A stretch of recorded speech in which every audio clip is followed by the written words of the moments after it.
Hey guys, Christina here, and today I wanted to go through some tips and tricks I've learned over the years on how to save on your grocery budget. So I've got a list here. If you see me looking down, I'm gonna try and follow it so I don't miss anything and just go through some things that we've learned over the years on how to save. If you're new here, we're a family of 7. We live in Canada and we have 5 children between the ages of 3 and 12. We homeschool, and so there's kids home all day long. There's a lot of food and a lot of meals that go down around here. So the first thing is something you probably hear all the time, which is meal planning. When you meal plan, you're buying only what you need to buy at the store and you're making the most of what you already have. So this helps in a few different ways. First of all, you need to check your pantry before you start, your fridge, your freezer, whatever, and see what you already have. Because food wastage, or when food goes bad, it can drive your food bill way up. So you need to make sure that when you're doing your meal planning, you know what you have, you know what needs to be eaten first and what's available to you. Meal planning allows you to buy only what you specifically need and not extra, but also to have everything on hand so you're not running to the store for extra trips, which you may pick up a few extra things, because let's be honest, we all do that. When I'm meal planning, one of the things I do is I look through, after I know what I already have, I look through the flyers of the stores I'm gonna go to, or the store plus ones around that will sometimes price match naturally to get an idea of what's on sale. Now, you need to educate yourself on sale flyers. You get a sale flyer, the front and the back page are what are referred to as loss leaders. Those are gonna be the best deals of the flyer, and they put them on the outside, and sometimes they will lose money on them. They'll price them so low, hence loss leader, to get people to come into the store and then buy other things. So even if you're only looking at the front and the back of the flyer, that's going to be your best bet for what is going to be the actual deals and the cheapest. But I like to go through every page and just know what's on sale and know seasons and cycles, because stores have seasonal cycles and they have not only seasons, but they have sale cycles on their products. One example I like to always use is tuna. Tuna always goes on sale January, February, and then again August, September. And so that sale cycle is about 6 months, kind of that 6-7 month. And I know that that's gonna happen. So during those months, I look for tuna on sale and I stock up. Now, stocking up is another tip. As long as it's something you're gonna eat, it truly is a good price, and it's gonna last. So tuna is typically good for about a year, year and a half once I buy it. So we'll buy as many as we can. Sometimes we can only get, I think last week we found them for 50 cents, which is really cheap. And we were only able to get, I think, 18 cans. That's kind of what we could do with the limit. But other times we've been able to buy 50 or even 100 cans, and we do it because it will save us money in the long run. It's something we need, it's something we eat, and it will stay good until we eat it up. One other part about flyers that I found very useful is in the past I've kept what I call a price book. So primarily with meat, I've kept track of what the unit price is and what month and what store. So that way I know when there's a price in the flyer that says it's a sale, I know if it's a sale or not, because sometimes they're not sales. Sometimes they even put their price up higher. So having a price book and keeping check on that really does help you to know what is truly a sale and what is not. So when you combine all those things, you know the sale cycles, you're buying in kind of the quantities when they're on sale, you're stockpiling. And I mean stockpiling like in a good, reasonable way. It needs to be reasonable. And you're using what you have and you're buying what's on sale, it's gonna save you a lot of money as you plan and meal plan for the month. Some other ways that we save money are rebates and coupons. So, a few things about this. You do not need to be crazy coupon happy, and you do not need to be buying a bunch of junk. So some of the things we use is PC Points is a huge one for us. It's a free program to join, and they send you offers every week on different points, as well as sometimes like if you buy so much, you get so many points, and then the points can be redeemed in the store. So for example, I just got an email the other day, spend $30 on a pickup order from Superstore, and get 10,000 points, which is $10 off. So $10 off a $30 order, that's amazing, that's fantastic, right? So I put an order in that I'm picking up later today because that was definitely worth it. There's a few little things we needed and I thought, hey, instead of me going into the store, I'll do the order and I'll get 10 bucks back. That's great. I also really like PC points because you can then use your points on anything in the store. And so that's where you can really save on produce and those things that sometimes you can't find coupons for. Another one is Checkout 51 and Cattle. These are two rebate apps that what you do is you go in, they have a list of like what they're offering for rebate. If you purchased it, you click it, you submit your receipt, and they give you money. We've been using Checkout 51 for a number of years, and I think we're at, I want to say $190 has come back to us. So it's slowed down a little bit, but we're still getting at least $20, $30-ish a year, which helps.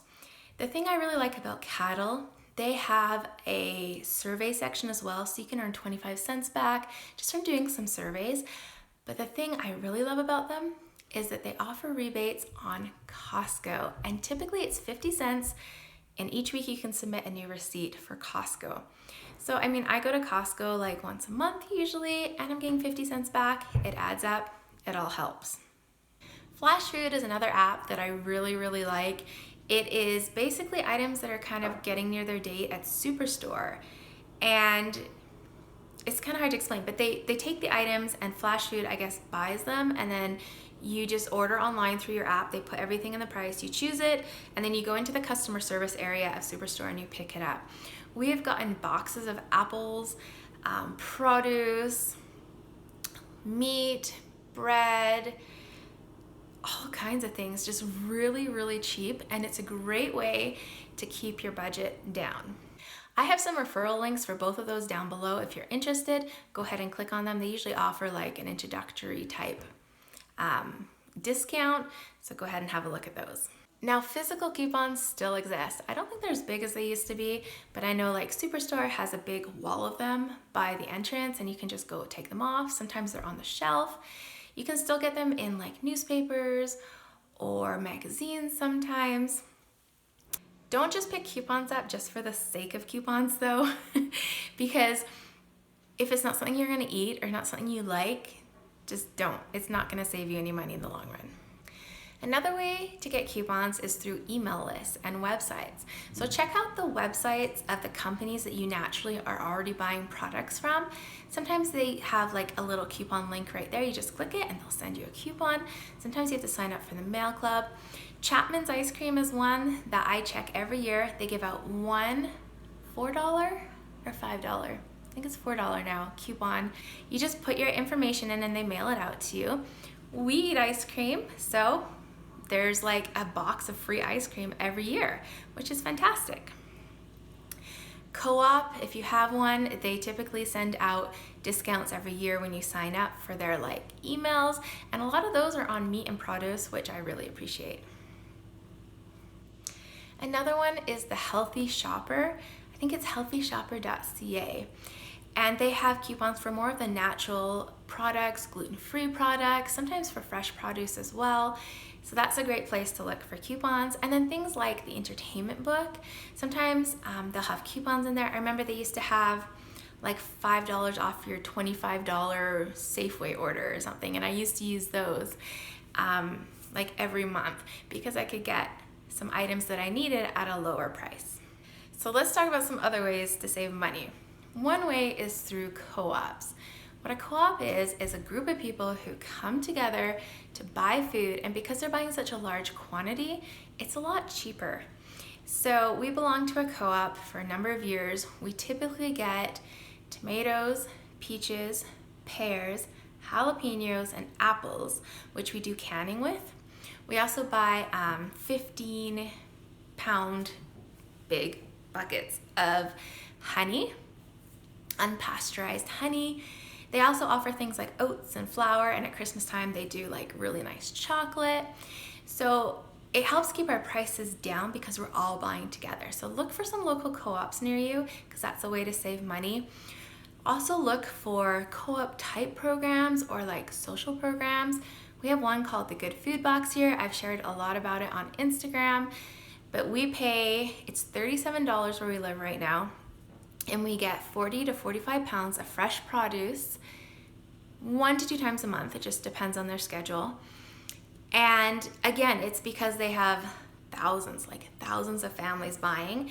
And so the suppliers give them a lot cheaper. Some of it's local produce too, which is really nice. Sometimes it's organic. And then it lowers the cost for everyone. So $37 for 40 to 45 pounds is less than $1 a pound for fresh produce. Sometimes we get things that we've never heard of, and it's a chance to try something new, which is great because we do not waste any food in our house. Another program, I can't remember the name of it, but it's a harvest type program. They go around every fall, and if you have a fruit tree on your property, but you don't want to or you can't pick the fruit, they will come in, they will pick all the fruit for you.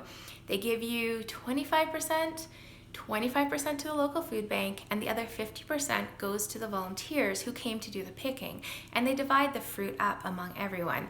So it's a great way to get apples or pears or that kind of thing. Again, you're not spending any money, you're spending a couple hours of your time, but you're getting produce that's fresh and healthy in return. Free food events. Woo! I've talked about this before. There's always free food around. Always. When I was in university, there used to be a heck of a lot. It's not as much here. But for example, Calgary, Stampede, everyone knows the week in July, free pancake breakfast and other meals as well. You can eat free like breakfast, lunch, and dinner for 10 days pretty much. There's just always free food around. Another place I found really great for free meals is when new communities are open up and they have like the show homes and they're trying to get people in. They'll often have free meals or snacks. We went to one, we got a whole like barbecue chicken and corn and just a whole meal. Another one, we got a bunch of mini donuts. So those kind of places always have free food. Community events, know what's going on around you. Just before Christmas, we went to a local restaurant in town that was fairly new. They were offering free fish tacos and cupcakes and fries. And so our family went and we had a free dinner, and it was really, really good. And it was just to bring people in to check out the restaurant, to try the food. It was a great promotional idea for them, and we enjoyed a free dinner, which for a family of 7 was pretty amazing because we don't eat out a whole lot. Another thing I've seen pop up just in the last 6 months or year are pages on Facebook for leftovers. This is kind of an odd idea, but I joined one recently in our community, and when people have leftovers, they've eaten too much food, they're heading out of town and they need to empty their fridge, or they've had there was a lot over Christmas holidays, they'd had office parties and they had food left over that had been catered, and just giving it out. Hey, I can't eat all this food. Who wants it? Yeah, me, this girl. I'll take it from my family. These are popping up all over the place. So have a look in your area for leftovers and see what you can find. Another place we go to often, I've talked about, is called Freestone in Calgary. Whenever we go into Calgary, we go there because they have very cheap produce. Sometimes we can get 40 pounds of bananas for $5 to $10. Watermelons for $1. Avocado bags, like 4 or 5 of them for $1. It's insane. It's insane to get in there, but they have good prices, and so we stop and get produce there. Another way is to go to stores, think outside the box. We're on an email list for this place that gets cold storage items. Sometimes they've missed the timeline to get sent overseas. Sometimes they've just got overstock of them, or they accidentally order too much, and so it goes to this place, and then they send out an email list. We say what we want, we go pick it up. Really easy, and it helps our budget in that way that it's cheaper because they just want to sell it real quick. Making things from scratch is kind of a given. It's always, for the most part, going to be cheaper to make things for yourself. So we invested in a bread machine. Ours is currently broken, actually. I need a new one. But we're borrowing a friend's right now. There's another tip, borrow what you can. It's cheaper for us to make bread than to be buying bread all the time. I think it's also healthier too because I know what I put in it. But also things like we buy dried beans and try to rehydrate them as much as possible instead of buying the canned beans. We buy blocks of cheese, shred it and freeze it ourselves because it's a little cheaper than shredded cheese. Another way is that we garden. You know, we live in a place that doesn't have a very long garden season. It's snow outside right now. We can't garden very long. But what we can do is we can plant things like lettuce, carrots, tomatoes, green onions, spinach, strawberries we have growing. We grow what we can for where we live. And even if we only get enough strawberries, oh, we grow peas too. If we only get enough strawberries for like the kids to snack on a couple a day, hey, that's a snack, right? Growing your own food is always gonna be cheaper than buying from the store. We've done containers, we've done square foot, we have some raised beds now, we've done in the ground. Anything and everything you can do when it comes to gardening is gonna help your family's budget when it comes to food. Fillers is another kind of word that I use because sometimes you can add to a meal. Like if I'm making tacos, I add peppers and I add some beans to it to make it stretch a little further. If I'm making fajitas, I like to add cabbage to it, which sounds a little odd, but it actually tastes really good and it just stretches the meat and the other vegetables and helps fill us up without using so much of a more expensive product. Now I wanted to address, sometimes it's cheaper for people to buy like a whole cow, a whole pig. That doesn't seem to be the case where I live, and I don't know why, but it has never worked out when we've done the math cheaper for us to buy in that manner. We did do it once. We bought a quarter of a cow, and it just didn't turn out cheaper, but I know in some other areas and in the US, it is cheaper to do it that way, so that's something to consider. The best thing you can do to save money for your family is all of the above. Everything I just mentioned, combining it. So let's say you've meal planned, you only need a few items, you go to the store, you have a coupon, you're gonna get bonus points for it, and there's a rebate for it. Cha-ching, right? It's gonna save you a lot of money. So these are some tips. I know I'm probably missing some. Let me know in the comment section down below what you do to save money. And let me know what your food budget is like. I think this varies greatly depending where you live. In Alberta, food is expensive and it has gone up a lot lately, but our family spends around $900 a month for our family of 7. Again, that's Canadian dollars, that's $650 American, I think, somewhere around there. Let me know what your food budget is and your best tips for saving money, and if you have any questions, leave them in that comment section as well. Otherwise, I hope this finds you having a great day. Take care.